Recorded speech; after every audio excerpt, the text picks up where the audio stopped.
Di akhirat itu Pak Nabi Ibrahim sempat mendoakan ayahnya, ya Allah, jangan kau hinakan aku pada hari ini, dekatkanlah ayahku kepadaku. Jawaban Allah, surgaku hanya untuk orang yang beriman kepadaku. Jadi tidak diterima. Jadi Allah tidak ada istilah dan kita tidak nanti masuk ke agama. Diwafatkan sehingga ayah Rasulullah masuk surga. Jadi itu yang buruk menimpa kita itu buruk hasilnya. Karena itulah bentuk kasih sayang Allah. Cuman kadang hawa nafsu kita saja yang tidak bisa menerima. Yang kedua, Pak, kenapa ayah Rasulullah diwafatkan oleh Allah? Agar Rasulullah tidak punya dosa kepada ayahnya.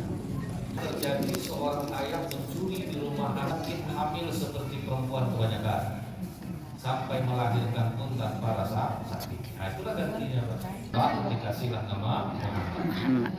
Nama ini tidaklah aneh bagi kita pada saat sekarang Pak. Tetapi pada saat itu nama yang sangat ganjil. Sebab dari zaman Nabi Adam sampai Rasulullah lahir tidak satu orang manusia pun yang punya nama Muhammad. Itulah Pak. Tidak ada yang punya nama yang sama. Kalau kita nama kita ya Pak, banyak orang yang sama. Tidak bisa kita jatuh Nabi terhadap Rasulullah ini. Sehingga kata Rasulullah, berilah anak kalian nama-nama yang baik. Karena nama itu akan membawa rasa dan bisa membuat dia sukses di masa depan. Jadi itu bisa menjadi motivasi baginya. Karena nama itu membawa rasa. Jadi kasih nama yang baik, apa jahat juga. Ada syarat yang kedua, dia harus punya ibu yang baik. Karena terbukti secara ilmiah kecerdasan anak itu turun dari ibu, bukan dari bapak. Jadi bapak sudah boleh menyalahkan ibu kalau anak bapak agak bandel. Berikan air susu ibu kepada anaknya. Karena itulah yang menjadi hubungan batin antara ibu dan anak. Makanya kemanapun seorang ibu pergi, kalau dia menyusui bayinya, dia pasti tahu kapan bayinya haus. Dikasih Allah alarm di dada ibu ini, Pak, mengeras dia, menetes airnya. Itu tandanya bayinya haus. Tapi semenjak banyak anak-anak dikasih susu batu, maka dada sapi lah yang mengeras pada saat itu. Ramai anak-anak kecil berkumpul dengan sapi, karena dia ada hubungan batin. Ibunya tak keluar dari susunya tuh. Kata dokter itu apa berarti Ustaz melakukan Allah? Apa gitu dong? Allah itu Ustaz, kalau sudah kasih anak ke seorang perempuan, pasti sudah dikasih Allah makanannya. Nah, mungkin tak? Cuma ada yang lambat keluarnya. Jadi ibu ini tempat apa memberikan pendidikan agama yang baik untuk anaknya. Jadi nama yang baik saya tidak cukup, ibu yang baik saya tidak cukup, air susu ibu saja tidak cukup, pendidikan agama. Bapak mungkin tahu Pak ya, tulisan Pak B.J. Habibie sebelum meninggal. Andaikan waktu boleh diulang, saya lebih baik mempelajari ilmu agama daripada mempelajari ilmu teknologi. Waktu berpuasa, saya bertamu ke rumahnya hanya sendirian duduk di atas kursi goyang. Berapa sih? Ada banyak tua yang direbutkan oleh anaknya pengasuhannya, berebut anaknya sampai masuk pengadilan. Saking anaknya pengen ngasuh orang tuanya. Orang tua mana yang tak bangga macam itu? Agama tidak dia tanamkan Pak. Dia boleh jadi apa saja Pak, menjadi dokter, menjadi pokoknya kuatkan diri dasar-dasar agama, berbakti pada orang tua, sholat, mencintai Rasulullah. Pokoknya dasar-dasar itu aja dia dikuatkan. Di Mekah barulah diberitahukan kepada Bani Sa'ad untuk mengambil bayi-bayi untuk disusukan. Kenapa dipilih ibu-ibu susuannya orang Bani Sa'ad? Karena ibu-ibu Bani Sa'ad ini Pak, orangnya lembut betul kata, bahasa Arabnya asli, kemudian daerahnya jauh dari perkotaan, orangnya baik-baik Pak. Makanya mereka yang tumpah untuk lagi mengeluarkan susu, keledai sudah lemah. Sementara tetangga-tetangganya keledai masih oke, unta masih oke. Jadi mereka itu meninggalkan harimah cukup jauh di belakang, karena harimah lambat. Anak harimah yang perempuan, saudara susu itu sepanjang jalan menangis saja, karena minta susu harimah kering. Ya, awalnya semua ini mengambil Rasulullah, berebut Pak. Tapi setelah tahu Rasulullah anak yatim, mundur semua. Karena upah menyusukan anak yatim separuh dari anak yang punya bapak. Jadi tidak ada yang mau Pak. Secara ekonomi rugi orang biasa. Rasulullah SAW. Tapi awalnya Halimah pun tidak mau Pak. Kenapa tidak ada yang mau sama anak ini Bu? Suami saya sudah meninggal, kata ibu Rasulullah. Di antara kami yang berangkat ini, saya yang paling susah, saya yang berharap dapat upah besar. Jadi saya tidak bisa menyusukan Muhammad. Jadi pasangannya ikut Rasulullah lagi Pak. Berundinglah dia sama suaminya. Kata suaminya bilang jalan. Ini kita pergi dan ada duit, pulang nggak ada duit. Biarlah daripada kita pulang kosong bila jalan. Nah, ingat ya Bu ya, daripada pulang kosong. Artinya dalam berbuat baik tidak perlu Bapak Ibu harus menunggu ikhlas terlebih dahulu. Buat Bapak Ibu rajin sholat ke masjid, karena udah sering betul kan ikhlas sendiri. Mau dipuji orang mau enggak, mau dibilang orang Bapak hebat ke masjid enggak pengaruh lagi sama Bapak. Itulah terus Pak. Ini terus coba terus. Kalau nunggu ikhlas itu berat Bu. Siapa yang ikhlas sama sekarang? Kan pernah saya ceritakan sama Bapak Ibu proses saya kena itu. Habis ceramah dilupakan nomor pengurusnya ngasih amplop Pak. Berzikir lah saya sejati-jati. Minta saya kepada Allah ingatkanlah pengurusnya. Tapi rupanya enggak Bu. Bayangkan kita tidak ikhlas Pak. Saya pikir cara yang kedua, saya salamilah pengurus itu sudah hitung duit Pak. Pak, saya mau izin Pak, oh ya makasih banyak Ustaz. Enggak juga laku. Ketika enggak juga bisa kali Pak. Kok kita kembangkan terus si DB. Saya engkol lah udah dalam keadaan mati Bu. Padahal bisa disadar. Sengaja dan saya apa yang mengkotaknya.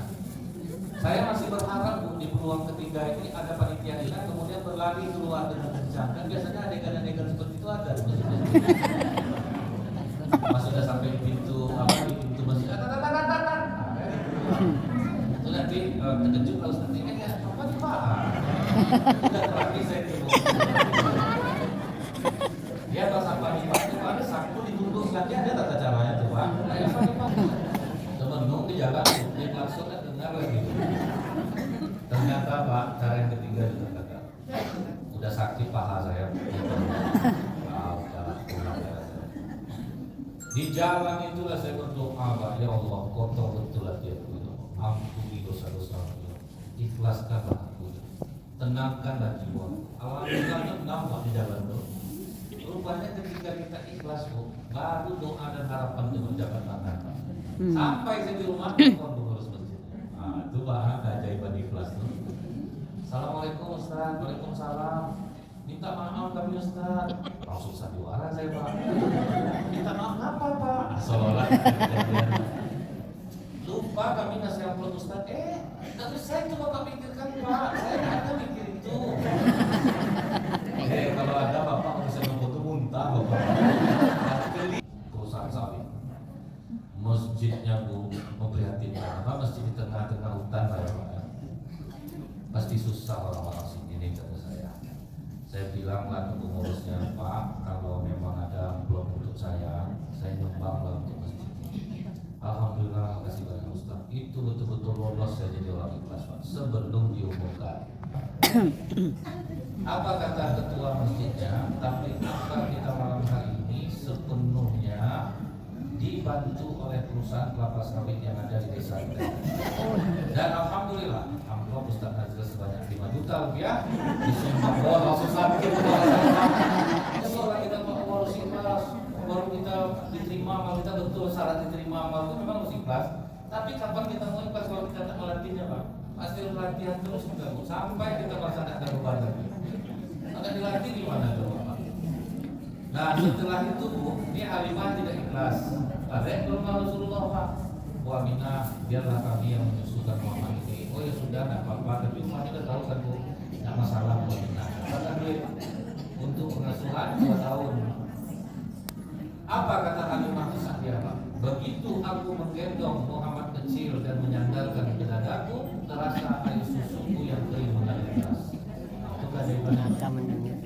Dan tertiusukan pula anakku yang menangis di jalan berhari-hari sampai kenyang dan tertidur pulang. Begitu aku melangkahkan kaki keluar, alangkah terkejutnya kontrakku yang sudah tua tiba-tiba penuh kantong susunya, sehingga aku kenyang minum susu itu bersama suamiku. Keledaiku yang lemah tiba-tiba menjadi kuat perkasa. Itu keajaiban yang melihat ingin dipenuhi hajat hidupnya, dilembutkan hatinya, santunilah hajat hidupnya. Kalau diperlakukan seperti itu akan datang keajaiban kepada kita. Kenapa Bapak Ibu mau nyumbang untuk anak yatim? Karena sudah merasakan keajaibannya. Yakin saya itu. Sudah terasa keajaibannya, makanya kita mau. Meninggalkannya tadi Pak, saking kuatnya otak ini bisa menyusul. Di situ tentang dari orang kau untuk orang miskin kau 50 duit kau rupanya di otak warung kau. Enggak ada otak yang semalam. Masa iya lima iya? Itu betulnya yang semalam. Kok bisa tinggi hari mama tuh otak kau tidak ada anak kau bisa banyak susu. Kalau berkah aku dapat orang mati. Bahwa orang itu sakit hati semuanya. Lagi kan sama suami aku lah, bang aku mau ngomong sama kapal aku ya bos salah. Kambing harimah yang dilepaskan dia pulang dalam keadaan gemuk. Hasil panennya bagus, hasil panen tetangganya kurang. Nah inilah namanya itu Pak marketing langit itu Pak. Jadi kalau kita ini mengkaji marketing bumi susah kita Pak. Kalau pakai marketing langit itu Bu ya, kan kita disuruh jatuhnya ada pivot miskin itu yang paling cepat merencanakan. Tidak mau dilebihkan Allah harta di jiwa terangkan Allah. Ya nah diberikan Allah jiwa. Nah kemudian setelah 2 tahun bersama Halimah dipulangkan Rasulullah ini, tapi Halimah minta diperpanjang, minta 2 tahun lagi. Begitu sudah 2 tahun lagi sama Halimah, di usia yang ke-4 tahun turunlah malaikat Jibril. Rasulullah sedang main, ditarik oleh malaikat Jibril, dibawa ke pojokan, dibelahlah dadanya, diambil hatinya. Hatinya di situ maksudnya kok itu adalah jantungnya Pak. Dicuci pakai zam-zam, dimasukkan balik ke dalam. Karena kata Jibril, inilah bagian iblis yang ada dalam dirimu. Makanya kita ketika ingin orang, jantung kita yang goyang. Ketika kita tidak suka sama orang, jantung kita yang goyang. Jadi memang jantung ini betul lah yang harus kita jaga tuh. Cara menjaga jantung secara spiritual adalah jangan terlalu mencintai dunia. Kan memang itu Pak. Dapat bapak ibu duit kekayaan distribusikan, itu amat jantung tuh Pak. Ya misalnya ibu perbanyak beli emas, dia simpan di rumah. Itu pas mau subuh ke masjid itu lama untuk buku lima juga. Karena jantung itu lapang berdetaknya, sehingga dia awet Pak. Jadi ibu nanti kasih pengertian sama Pak, maaf ya Bang ya, mungkin mulai malam ini aku punggung Abang, sebab aku tidur miring kanan untuk menjaga kesehatan jantung. Sehat ya, Abang yang jantung nanti. Muhammad dibunuh. Tapi apa kata Halimah? Begitu aku melihat Rasulullah semakin berbinar wajahnya. Jadi orang yang terjaga jantungnya dari cinta dunia itu otomatis wajahnya menjadi cerah. Macam-macam Bapak Ibu bilang. Bahwa ini ziarah ke makam Bapak. Setelah sebulan di Madinah, pas balik sampai di Abuah itu cuma 20 km lagi Pak, masuk ke Mekah, meninggallah ibunda Rasul. Kalau asbab secara dunia kecapean Bapak. Tapi itu semua sudah dipersiapkan oleh Allah. Karena kalau anak yatim piatu ini sadar dirinya agak tinggi dibanding anak yang punya orang tua. Kalau hati sedang terluka, bawa dia. Psikologi diam bisa menguatkan konsentrasi Pak. Asyhadu alla ilaha illallah. Assalamualaikum warahmatullahi wabarakatuh. Masyarakat saudara-saudara jemaah nanti setelah hari masker itu tidak langsung pulang karena di sini pengurus mengenai masalahnya yang hadir pada malam hari ini untuk sama-sama melakukan